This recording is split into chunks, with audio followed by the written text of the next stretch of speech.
হিন্দু ধর্মের 12 সংখ্যা বৈশিষ্ট্য। জ্যোতিষশাস্ত্র অনুসারে গোটা বিশ্ব ব্রহ্মাণ্ডের 12টি রাশিতে বিভক্ত হয়।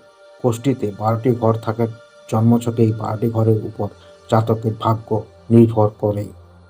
আমাদের ভাগ্য ভালো খারাপ যা কিছু ঘটে তা এই 12 ঘরের কোথাও কোনো গ্রহ অবস্থিত তার উপর নির্ভর করে। এক বছরে 12 মাস ধরে সূর্য 12টি রাশিতে গোচর করে আর বৃহস্পতি এক এক রাশিতে মোট 12 মাস ধরে অবস্থান করে। হিন্দু ধর্মে 12 রাশি, 12 ভাব, 12 লগ্ন, 12 তিলক, 12 আদিত্য, 12 জ্যোতির্লিঙ্গ, 12 গণপতি, 12 স্কন্দ পুরাণ বা ভগবত মহাপুরাণে উল্লেখ আছে। বাংলার পঞ্জিকা হোক অথবা ইংরেজি বা মুসলিম ক্যালেন্ডার সর্বত্র 12 মাসের উল্লেখ আছে। 12র মূল সংখ্যা 3। নিউরোলজি অনুসারে 1 সংখ্যার অধিপতি হলো সূর্য এবং চাঁদ হলো 2 সংখ্যার অধিপতি।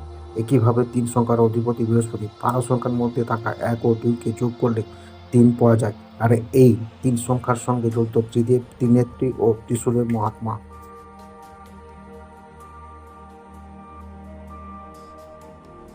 শাস্ত্র অনুসারে স্বর্গের 12 দিন হলো মর্তের 12 বছর সমান। সেই কারণে মহাকুম্ভ প্রতি 12 বছর অন্তর হয়। অমৃত নিয়ে দেব দানবের যুদ্ধের সময় তা অমৃতের কলস থেকে অমৃত চালকের 12টি স্থানে পড়েছিল।